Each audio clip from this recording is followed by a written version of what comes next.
In this RPG, you do not have to kill anyone. Each enemy can be defeated non-violently. Or, ignore this choice and rain destruction upon your foes. With the potential to take a pacifist, neutral, or genocide route in your gameplay, how do your enemies stack up as potential threats? Hi, I'm Kifinosi with 1UP Binge, and this is Undertale characters weak to powerful.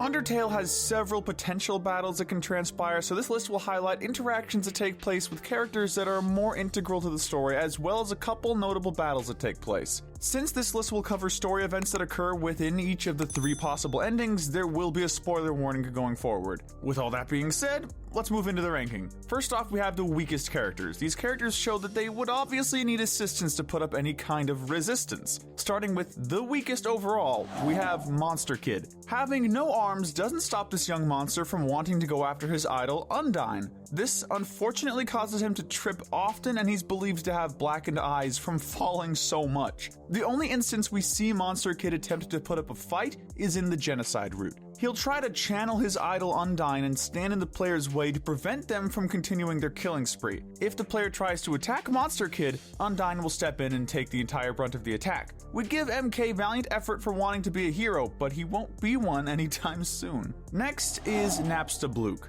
The first mini-boss of the game, this ghost unfortunately is an introvert with low self-esteem. Napstablook uses their tears as their main form of attack, but will one time choose not to, presenting the player with text that reads, "Really not feeling up to it right now, sorry." If the player attempts to attack Napstablook, the ghost makes the point of how being incorporeal means they cannot be hurt, and they were only lowering their HP to make you feel accomplished. Following after is the MadDummy. Regardless of whatever your earlier interactions with the first dummy did to make MadDummy angry, they are intent on stealing the player's soul. As another incorporeal being, the MadDummy is not able to be attacked by the player directly. Instead, you'd have to dodge attacks from the assistant dummies and redirect them towards MadDummy, attacks which they are not immune to. This dummy ranks slightly higher than Napstablook because the attacks do cause a little bit more damage. Coming up, we move into characters with average power. These ones can put up a good fight, but it might not be a long one. Here we have the Canine Unit, consisting of Doggo, Lesser Doggo, Doggami and Doggeressa, and Greater Dog.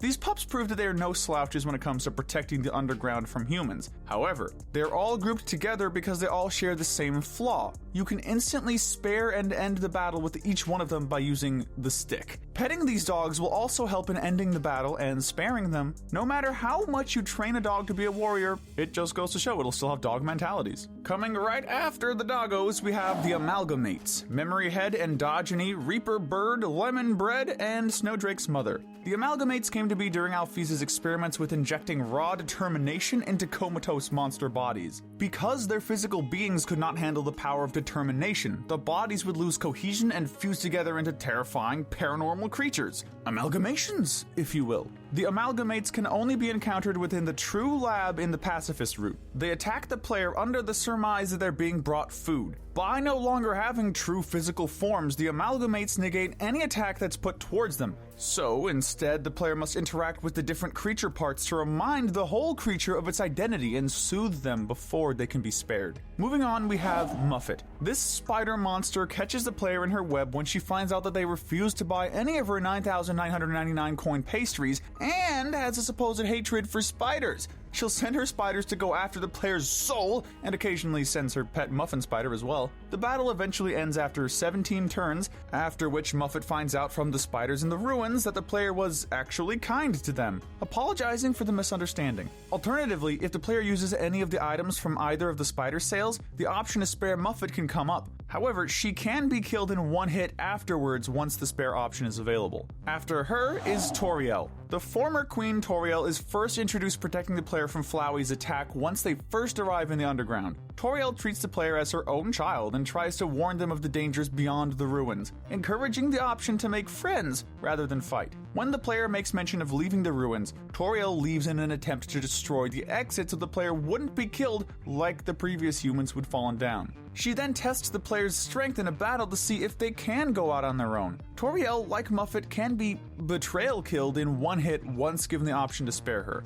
Next we have Papyrus. Since coming to the underground with his brother Sans, Papyrus wanted nothing more than to join the Royal Guard. He hoped to do so by impressing his mentor Undyne with the capture of a human. Papyrus is so intent on human capture that he has traps and puzzles set up all over Snowdon and berates Sans for not keeping his own puzzles up to date. Papyrus eventually warms up to the player and almost refuses to fight them. If the player's HP happens to drop to 1 in an encounter, Papyrus will lock them up in his shed rather than outright kill them. However, the player is able to escape easily and can eventually wear down Papyrus into sparing them. After using reverse psychology on Undyne to befriend the player, Papyrus can be seen jumping out a window with no ill effect. He also will protect the player in the true pacifist ending when Flowey attempts to attack. Papyrus fights for those he believes in. Our next entry is Alfies. Alfies was awarded the position of royal scientist after her predecessor, Magster, fell into his creation and was split across time and space. Alfies is responsible for the determination experiments and creating the Amalgamates. She's also responsible for creating Metaton, a robot designed solely to kill humans. Being the royal scientist, Alfies is able to hack and/or override the technology within the core and help the player make their way to the surface.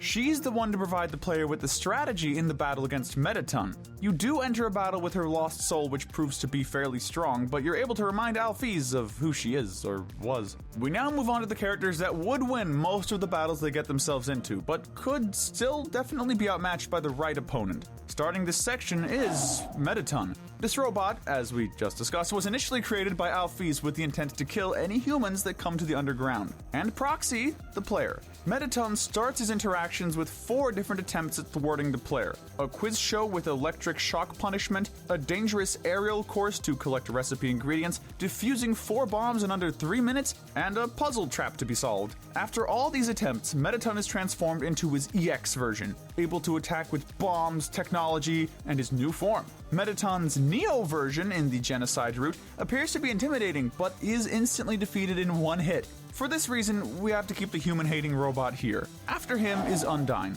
The head of the Royal Guard, Undyne earned her position by proving her strength to Asgore and besting him in battle after training under him. She's responsible for tracking down the player for the king and will attempt to attack them to stop them. In battle with Undyne, she can reform due to her determination if she's dropped to 0 HP. However, she melts to the sheer volume of determination being greater than her physical form. In the Genocide route, Undyne blocks an attack at Monster Kid from the player and takes the full force of it. She begins to disappear but manages to have the determination to hang on and fight the player. Azrael eventually does melt after she's defeated due to the overpowering force of her determination. Next is King Asgore Dreamer. After the murder of his son Azrael, Asgore declared war against the humans and began collecting their souls in order to break the barrier leading to the surface. By the time the player meets him, Asgore's collected 6 of the 7 souls needed. In the neutral route, Asgore then initiates the battle and prevents the player from attempting to spare him, forcing the player to fight him. He's then destroyed by Flowey at the end of their battle.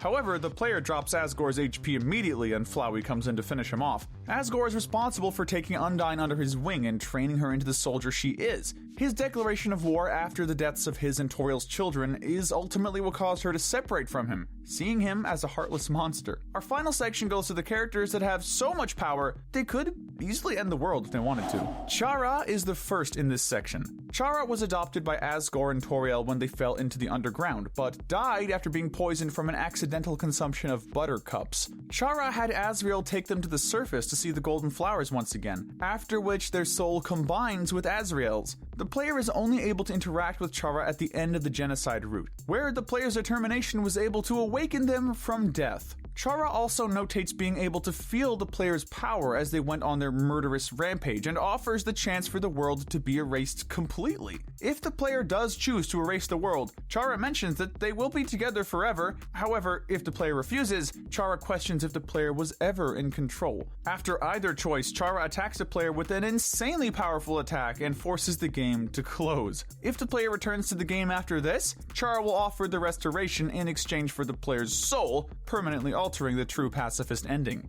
Next up is Sans. Despite his laid-back and flippant attitude, Sans is more mysterious than he initially lets on. Sans admits that if he did not make his promise to Toriel about protecting any humans that passed through, the player would be dead where they stand. He attempted to return to his previous life, but gave up on doing so. When encountered in the last corridor, Sans is able to pass judgment upon the player by looking at their XP and love, or execution points and a level of violence. Sans will be compassionate towards the player if no points have been accrued, but will tell the player to think about their actions if they've earned points. He's also able to tell that the player is a time traveler depending on the number of times the player has died, saved, and or reloaded their game. In the Genocide route, Sans is the final fight you'll have to endure. He's able to manipulate gravity and attack the player's soul and use Gaster blasters as well. During this fight, Sans shows great knowledge of the various timelines in the game and is aware that it will all be reset in the end. He's aware of the other versions of himself across the timelines as he's traveled across them himself. Despite being berated for his laziness, Sans is no slouch. Our bronze medal of power goes to Azrael. The only biological child of Asgore and Toriel, Azrael unfortunately was killed by humans whilst fulfilling Chara's final wish to see the golden flowers on the surface, believing he had killed the human. Alfies had attempted to resurrect Azrael with determination, but being without a soul transformed him into Flowey, who we will talk about more soon. Azrael returns in the true Pacifist ending after Flowey absorbs the already collected 6 human souls, as well as several of the souls belonging to the monsters of the underground. He then becomes the god of hyper-death, abandoning his desire to destroy the world in favor of completely resetting the timeline to the beginning. The player is able to restore the lost souls of their friends within Azrael's soul, and then is able to do so with Azrael himself. After returning to his original form, Azrael apologizes for everything and uses the power of the souls to break the barrier that leads to the surface. He's aware that he cannot stay in this monster form forever and will eventually turn back into Flowey. Our silver medal of power goes to the aforementioned Flowey. Created through the injection of determination, Flowey comes into a world with a kill or be killed mentality, lacking any compassion due to not having a soul. His only desire is to reshape the world with the power of his determination. Flowey initially puts on a facade towards the player by being friendly and helpful, but this is quickly dropped pending the player's further interactions with the flower. Flowey will attempt to attack the player before being quickly thwarted by an attack from Toriel. Flowey has the power to save and reload the game, and is able to keep his memories from across all the resets. He's aware that the player has similar powers and will comment on it depending on what the player chooses to do throughout their playthrough. Toward the end of the neutral route, Flowey will absorb the 6 human souls and transform into Photoshop Flowey, messing with the player's save files in the process. Flowey will threaten to wreak further havoc if he's spared after his battle, but does also recognize the player's strength should they choose to kill him. In the true Pacifist route, Flowey is able to convince Papyrus to gather all of the player's friends together at the end in order to absorb their souls alongside the 6 human souls in order to return to his true form as Azrael. In the Genocide route, Flowey recognizes that the player could easily kill him and begs for his life after Asgore is killed, only to be destroyed by the player. Finally, our gold medal of power goes to Frisk, the player character. The last human to fall into the underground, Frisk has the ultimate potential to be a merciful friend, a psychopathic murderer, or something in between, depending on how the player chooses to go forward. Frisk shares the same power as Flowey, being able to save and reload the game whilst keeping record of what has happened in the previous resets, unlike most characters. It's also mentioned that the strength of one human soul is equivalent to the strength of all monster souls in the underground. In the true Pacifist route, Frisk's soul is able to refuse death whenever it's dropped to 0 HP by Hyperdeath Azrael, reforming itself due to the determination to keep going forward. Frisk's soul is also strong enough to remind the lost souls of who they are in order for them to return to their normal forms. In the neutral route, Frisk is able to convince souls stolen by Photoshop Flowey to revolt and fight against him. They are able to remove Flowey's abilities to save and load game files, preventing him from keeping Frisk in a constant purgatory of being defeated. Finally, in the Genocide route, Frisk is able to kill everyone and everything that they come across, proving to be the monster that many of the characters see them as. It's believed that Frisk is partially being influenced by Chara's hatred for all living things and thus is forcing them to commit these atrocities. While this may be true to an extent, it is still the player as Frisk choosing to go forward with the violence. But let us know, who do you think is the strongest character in the underground? Let us know in the comments below what you think. And if you need a one-up, make sure to hit that notification bell and binge more of our other gaming videos. Thanks for watching. We'll see you next time.